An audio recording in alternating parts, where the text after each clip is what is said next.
Corona संक्रमण के नए मामले तेजी से बढ़ रहे हैं।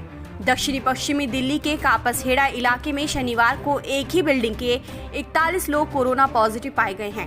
कापसहेड़ा इलाके की ठेके वाली गली में एक ही बिल्डिंग में पाए गए 41 कोरोना मरीजों के पीछे कहीं न कहीं घनी आबादी को जिम्मेदार बताया जा रहा है। दक्षिणी पश्चिमी दिल्ली के डीएम राहुल सिंह ने रविवार को कहा कि एक ही बिल्डिंग में जो 41 लोग कोरोना पॉजिटिव पाए गए हैं, वो सभी एक ही टॉयलेट का इस्तेमाल कर रहे थे।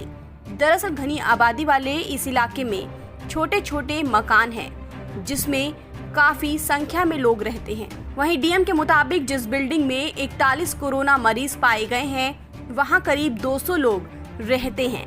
छोटे मकान और घनी आबादी की वजह से सोशल डिस्टेंसिंग का पालन ना के बराबर था।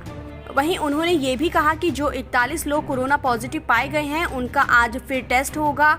इसके अलावा कापसहेड़ा इलाके में और कोरोना मरीजों की संख्या बढ़ाने का भी अंदेशा है।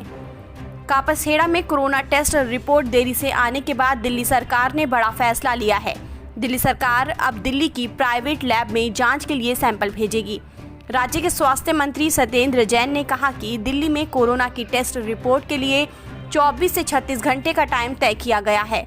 उन्होंने कहा कि नोएडा की एक लैब में सैंपल भेजने के बाद 10 से 11 दिन बाद कापसहेड़ा के लोगों की रिपोर्ट आई थी। दरअसल आपको बता दें कि दिल्ली के कापसहेड़ा इलाके की एक बिल्डिंग में 18 अप्रैल को कोरोना का पहला मामला सामने आया था। घनी आबादी होने की वजह से प्रशासन ने 19 अप्रैल को इलाके को सील कर दिया था। इसके बाद यहां के 95 लोगों के सैंपल 20 अप्रैल को और 80 लोगों के सैंपल 21 अप्रैल को नोएडा की NIB लैब में कोरोना की जांच के लिए भेजे गए थे।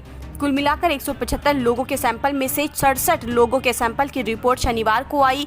इनमें से 41 लोग कोरोना संक्रमित पाए गए हैं। हालांकि अभी कुछ लोगों की रिपोर्ट आनी बाकी है।